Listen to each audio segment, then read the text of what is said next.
രാവിലത്തെ ബ്രേക്ക്ഫാസ്റ്റിന് വേണ്ടി ഒരു അടിപൊളി ഉരുളക്കിഴങ്ങ് കറി ഉണ്ടാക്കിയാലോ? നിങ്ങൾ ഇതുവരെ കഴിക്കാത്ത സ്പെഷ്യൽ പൊട്ടാറ്റോ മസാല.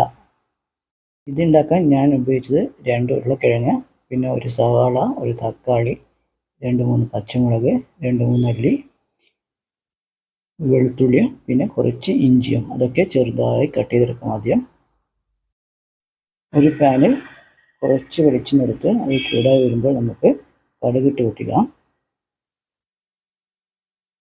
പിന്നെ അതിലേക്ക് നമുക്ക് കുറച്ച് ജീരകം ഇട്ട് കൊടുക്കാം. അത് പൊട്ടി വന്നാൽ നമുക്ക് അതിലേക്ക് അരിഞ്ഞു വെച്ച ഇഞ്ചിയും വെളുത്തുള്ളിയും ഇട്ട് കൊടുക്കാം.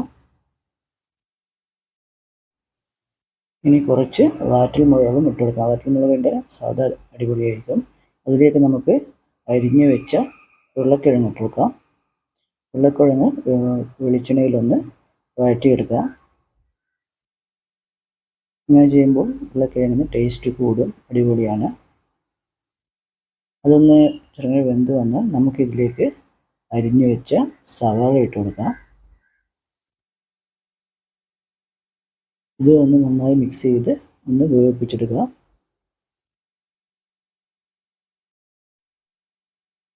ഇതൊന്ന് വെന്ത് വന്നാൽ നമുക്ക് അതിലേക്ക് അരിഞ്ഞു വെച്ച തക്കാളി ഇട്ട് കൊടുക്കാം.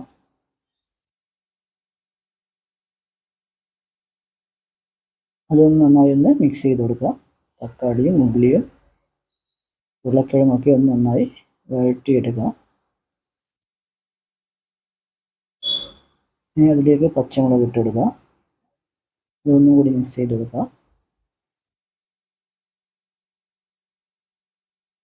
ഇനി ആവശ്യത്തിന് മഞ്ഞൾപ്പൊടി, മല്ലിപ്പൊടി, മുളക് പൊടി, പിന്നെ കുറച്ച് ചിക്കൻ മസാലയും കൂടി ഇട്ട് ഒന്ന് മിക്സ് ചെയ്ത് കൊടുക്കാം. ഈ മസാല ഈ ഉരുളക്കിഴങ്ങിൻ്റെ ഉള്ളിയുടെ തക്കാളിയുടെ പൊടിയൊക്കെ നന്നായി മിക്സ് ആകുന്ന രീതിയിൽ ഒന്ന് നന്നായി മിക്സ് ചെയ്ത് കൊടുക്കാം. പിന്നെ ആവശ്യത്തിന് ഉപ്പ് ഇട്ട് കൊടുക്കാം. അത് ഒന്ന് നന്നായി മിക്സ് ചെയ്ത് കൊടുക്കാം. ഇനി ഇത് നമുക്കൊന്ന് കുറച്ച് വെള്ളം ഒഴിച്ചൊന്ന് വേവിപ്പിച്ചെടുക്കണം. അതൊന്ന് ഇത് മിക്സ് ചെയ്ത് കൊടുക്കാം. ഇനി ഒരു മൂടി വെച്ച് അടച്ചു വെച്ച് കുറച്ച് സമയം വേവിപ്പിക്കാം. വെന്ത് കഴിഞ്ഞാൽ നമുക്കൊന്ന് മൂടി തുറക്കാം. ഇപ്പോൾ നമ്മുടെ പൊട്ടാറ്റോ മസാല ഓൾമോസ്റ്റ് റെഡി ഉണ്ട്. ഇനി ഇതിലേക്ക് നമുക്ക് ഇതിലെ സ്പെഷ്യൽ ഇൻഗ്രീഡിയൻസ് ആയ റെഡ് ചില്ലി സോസ് ഒഴിച്ചു കൊടുക്കാം. അതിൻ്റെ കൂടെ കുറച്ച് സോയാ സോസും കൂടി ഒഴിച്ചു കൊടുക്കാം.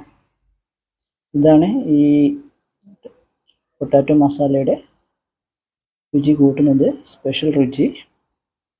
നന്നായി മിക്സ് ചെയ്ത് കൊടുക്കുക. ഇപ്പോൾ നമ്മുടെ പൊട്ടാറ്റോ മസാല റെഡി ഉണ്ട്. ഇത് നമുക്ക് രാവിലെ ചപ്പാത്തിയുടെ കൂടെയും ദോശയുടെ കൂടെയും ഒക്കെ കഴിക്കാം. എനിക്ക് ചോറിൻ്റെ കൂടെയും കഴിക്കാം. അടിപൊളി ടേസ്റ്റാണ്. നിങ്ങൾക്ക് ഈ വീഡിയോ ഇഷ്ടപ്പെട്ടെങ്കിൽ എൻ്റെ ചാനൽ ഒന്ന് സബ്സ്ക്രൈബ് ചെയ്യുക, എൻ്റെ പ്രൊഫൈൽ ഒന്ന് ഷെയർ ചെയ്യുക, എൻ്റെ വീഡിയോസ് ഒന്ന് ഷെയർ ചെയ്യുക, നല്ല നല്ല കമൻറ്റ്സ് ഇടുക. Thank you.